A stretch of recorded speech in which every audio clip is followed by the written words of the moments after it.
ಬೆಜರಂಗದವರು, ಸಂಘ ಪರಿವಾರ, RSS ನಾಯಕರ ದಾಟಿಯಲ್ಲೇ ಜನಾರ್ದನ ಪೂಜಾರಿ ಮಾತಾಡುವುದಕ್ಕೆ ನಮ್ಮ ವಿರೋಧ ಇರುವಂತದ್ದು ಅಲ್ಲ. ಅವರು ಹೇಳೋದು ಸರಿಯಲ್ಲ ಅಂತ ಅವರು ಖಂಡನೆ ಮಾಡೋದು. ನಾವು ಈ ವಿಚಾರವನ್ನು ನಾನು ಮಾತಾಡಬಾರ್ದು. ನಮ್ಮ ಸಮಾಜವನ್ನು ಹೇಳ್ಕೊಂಡು ಬರಬೇಡಿ. ಇಲ್ಲಿ ವಾತಾವರಣ ಹಾಳು ಮಾಡಲಿಕ್ಕೆ ನೋಡಿ, ಕೋಮುಗಲಭೆ ಸೃಷ್ಟಿ ಮಾಡಲಿಕ್ಕೆ ನೋಡುವಂಥದ್ದ. ಅವರನ್ನು ಪಾರ್ಲಿಮೆಂಟ್ ಮೆಂಬರ್ ಮಾಡಿದ್ಯಾರು ಅಂದ್ರೆ ಕಾಂಗ್ರೆಸ್ ಪಕ್ಷ. ಆಗ ಎಲ್ಲಿದ್ರಿ ಇವರು? ₹1 ಕಾಂಗ್ರೆಸ್ ಕಾರ್ಯಕರ್ತರಿಗೆ ಪಕ್ಷದ ಕೆಲಸ ಮಾಡಿದವರು ಇವರು. ಎಲ್ಲವೂ ವಕಾಲತ್ತು ಮಾಡುವವರನ್ನು ತಂದು ಅವರನ್ನ ಪಾರ್ಲಿಮೆಂಟ್ಗೆ ನಿಲ್ಲಿಸಿದ್ರು. ಎಲ್ಲರೂ ನಿಂತು ಅವರನ್ನು ಗೆಲ್ಲಿಸಿದ್ರು. ಅದು 77 ಇಡೀ ಇಂದಿರಾ ಗಾಂಧಿ ಸೋತ ಸಂದರ್ಭದಲ್ಲಿ, ಇಡೀ ಕಾಂಗ್ರೆಸ್ ಪಕ್ಷ ನೆಲಕಟ್ಟಿದ ಸಂದರ್ಭದಲ್ಲಿ ಈ ಮಂಗಳೂರು ಕ್ಷೇತ್ರದಲ್ಲಿ ಅವರನ್ನು ಗೆಲ್ಲಿಸಿದ್ರು. ಕೊಡುಗೆ ಇದೆ. ಕೊಡುಗೆ ಕೊಡ್ಲಿಕ್ಕೆ ಅವರ ನಾಯಕರಾಗಿ ಮಾಡಿದ್ಯಾರು? ಕಾಂಗ್ರೆಸ್ ಪಕ್ಷ. ನಾವು ಹೇಳಿದಲ್ಲ, ಅವರಿಗೆ ಗೌರವ ಕೊಡ್ತೀವಿ, ಹೈಯೆಸ್ಟ್ ಗೌರವ ಕೊಡುವಂತ. ನಾನು ಹೈಯೆಸ್ಟ್ ಫಾಲೋ ಮಾಡಿದಂತ ನಾಯಕರಿದ್ರೆ ಅವರ ಹಿಂದೆ ನಾವು ಹೋದ್ದು. ಅವರ ಪ್ರಾಮಾಣಿಕತೆ, ಅವರ ನಡವಳಿಕೆ, ಕೆಲವೆಲ್ಲ ವಿಚಾರಗಳ ಬಗ್ಗೆ ನಮಗೆ ಸಮ್ಮತ ಇತ್ತು, ನಾವು ಹೋಗ್ತಾ ಇದ್ದೇವೆ ಹೊರತು. ಆದ್ರೆ ಈ ತರ ಮಾತಾಡೋದಂದ್ರೆ ಎಷ್ಟು ಸಹಿಸಿಕೊಳ್ಬಹುದು? ಸಹನೆ ಬೇಕಲ್ಲ. ಅಲ್ಲ, ಅವರು ಹೇಳೋದು ಸರಿಯಲ್ಲ ಅಂತ ಅವರು ಖಂಡನೆ ಮಾಡೋದು. ನಾವು ಈ ವಿಚಾರವನ್ನು ನಾನು ಮಾತಾಡಬಾರ್ದು. ನಮ್ಮ ಸಮಾಜವನ್ನು ಹೇಳ್ಕೊಂಡು ಬರಬೇಡಿ. ಇಲ್ಲಿ ವಾತಾವರಣ ಹಾಳು ಮಾಡಲಿಕ್ಕೆ ನೋಡಿ, ಕೋಮುಗಲಭೆ ಸೃಷ್ಟಿ ಮಾಡಲಿಕ್ಕೆ ನೋಡುವಂಥದ್ದ. ಇದು ಬಿಜೆಪಿಯವರು ಮಾಡ್ತಾರೆ. ಅವರ ಹುನ್ನಾರ ಇದೆ. ಅದು ಮುಸಲ್ಮಾನರನ್ನ ಕ್ರೈಸ್ತರನ್ನ ತಂದು ಯಾರಾದ್ರೂ ಹೋಗ್ತಾರ? ಯಾರಾದ್ರೂ ಮಾತಾಡಿದಾರ?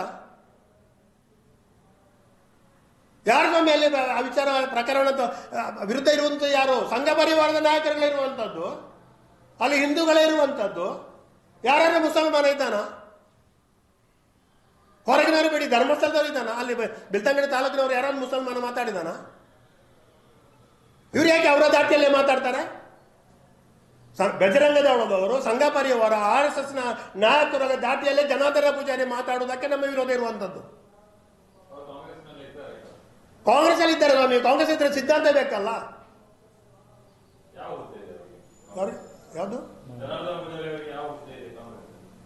ಅವರು ಹಿರಿಯ ನಾಯಕ ಅಷ್ಟೇ. ಎಂತ ಹುದ್ದೆ? ಹಿರಿಯ ನಾಯಕ.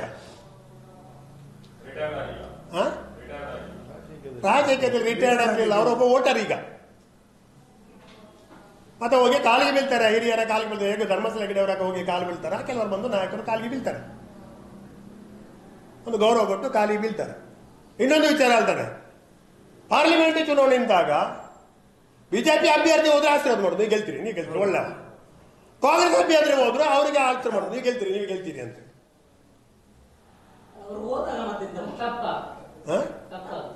ಯಾವುದು ಸ್ವಾಮಿ?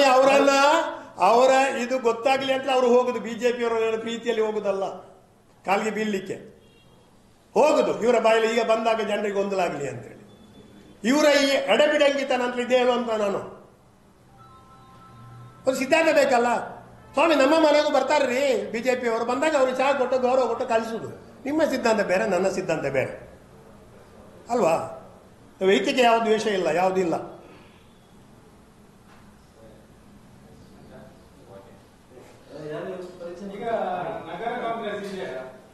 ಇದು ಗಾಡಿ ನಗರ ಕಾಂಗ್ರೆಸ್ ಇದೆ. ಯಾರಿಲ್ಲ ಅಂತ ಹೇಳಿದ್ದು? ಯಾರಿಲ್ಲ ಅಂತ ಹೇಳಿದ್ದು?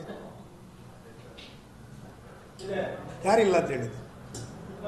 ಅಧಿಕೃತವಾಗಿ ಹೇಳಿ ಅವರು. ಯಾರಿಗೆ ನಿಮಗೆ ಕಾನ್ಸ್ಟಿಟ್ಯೂಷನ್ ಗೊತ್ತಿಲ್ಲದವರು ಮಾತಾಡ್ತಾರೆ. ಈಗಿನ ಕಾನ್ಸ್ಟಿಟ್ಯೂಷನ್ ಕಾಪಿ ಕಲಿಸ್ತಾರೆ. ಸಿಟಿ ಕಾಂಗ್ರೆಸ್ ಉಂಟಾ ಇಲ್ಲ ನೋಡಿ.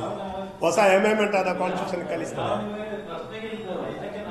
ಅಲ್ಲ, ಇಲ್ಲಿ ರೆಕಾರ್ಡ್ ಆಗ್ತಲ್ಲ ಪ್ರಶ್ನೆಗೆಲ್ಲ. ಇದು ಇಲ್ಲಿ ರೆಕಾರ್ಡ್ ಆಗ್ತದೆ. ನಾನು ನಗರ ಕಾಂಗ್ರೆಸ್ ಅಧ್ಯಕ್ಷನಾಗಿ ಮಾತಾಡ್ತಾ ಇರೋದು. ನೀವು ಡಿಸ್ಮಿಸ್ ಆದವರನ್ನ ಹುದ್ದೆ ಹಾಕ್ತೀರಿ ಹೆಸರು.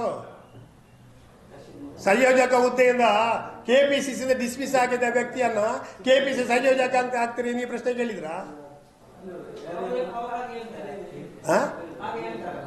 ಯಾರು? ಹಾಗೆ ನಾನು ಹೇಳ್ತೇನೆ, ಹಾಕಿ. ಪ್ರಶ್ನೆ ಯಾಕೆ? ಯಾವುದು?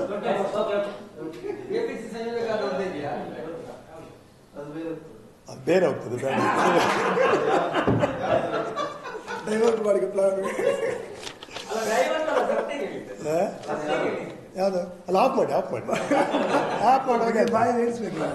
ಸನ್ಮಾನ್ಯ ಜನಾರ್ದನ ಪೂಜಾರಿ ಅವರು ಮೊನ್ನೆ ಚರ್ಚ್ ಮತ್ತು ಮಸೀದಿಗಳಲ್ಲಿ ಶವದಫನ ಮಾಡ್ತಾರೆ ಅಂತ ಹೇಳಿದ್ದಾರೆ. ಚರ್ಚ್ಗಳಲ್ಲಿ ಶವದಫನ ಮಾಡಿದ್ದು ಉಂಟು, ಇಲ್ಲ ಅಂತ ನಾನು ಹೇಳುವುದಿಲ್ಲ.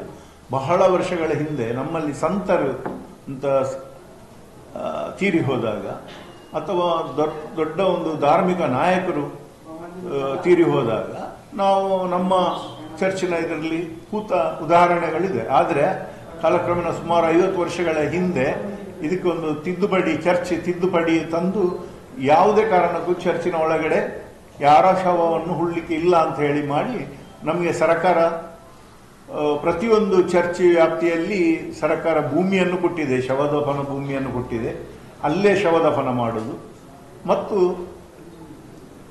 ಬರೇ ಭೂಮಿಯನ್ನು ಮಾತ್ರ ಕೊಡಲಿಲ್ಲ, ಅದಕ್ಕೆ ಅಭಿವೃದ್ಧಿಗೆ ಅನುದಾನ ಕೂಡ ಸರ್ಕಾರ ಕೊಡ್ತಾ ಉಂಟು. ಆದ ಕಾರಣ ಯಾವುದೇ ಕಾರಣಕ್ಕೂ ನಾವು ಚರ್ಚಿನ ಒಳಗಡೆ ಯಾವುದೇ ಶವದಫನವನ್ನು ಮಾಡುವುದಿಲ್ಲ. ಒಂದು. ಎರಡನೇದೇನಂತ ಹೇಳಿದರೆ, ನಾವು ಅನಾಮಧೇಯ ಶವ ಆಗಲಿ ಅಥವಾ ಇತರ ಜಾತಿಯವರ ಶವ ಆಗಲಿ ಅಥವಾ ಈ ರೇಪು ಮರ್ಡರ್ ಅಂತ ಇದ್ದಂಥ ಸಂಶಯಾಸ್ಪದ ಶವಗಳನ್ನು ಕೂಡ ನಾವು ದಫನ ಭೂಮಿಯಲ್ಲಿ ಕೂಡ ಹೂಳುವುದಿಲ್ಲ. ಯಾಕೆ ಅಂತ ಹೇಳಿದ್ರೆ ಅದಕ್ಕೆ ಇಲಾಖೆ ಉಂಟು, ಆಸ್ಪತ್ರೆ ಉಂಟು, ಪೊಲೀಸ್ ಇಲಾಖೆ ಉಂಟು, ಕಂದಾಯ ಇಲಾಖೆ ಉಂಟು. ಅಲ್ಲಿಂದ ಎಲ್ಲ ನಿರಾಕ್ಷೇಪಣ ಪತ್ರವನ್ನು ತಂದು ನಮಗೆ ಕೊಟ್ಟರೆ ಮಾತ್ರ ನಾವು ಹೂಳುವುದು ಹೊರತು ಯಾವುದೇ ಕಾರಣಕ್ಕೂ ಚರ್ಚ್ ಇಂಥ ಕೆಲಸಗಳಿಗೆ ಪ್ರೋತ್ಸಾಹ ಕೊಡುವುದಿಲ್ಲ, ಅಂತ ಶವಗಳನ್ನು ಹೂಳುವುದಿಲ್ಲ.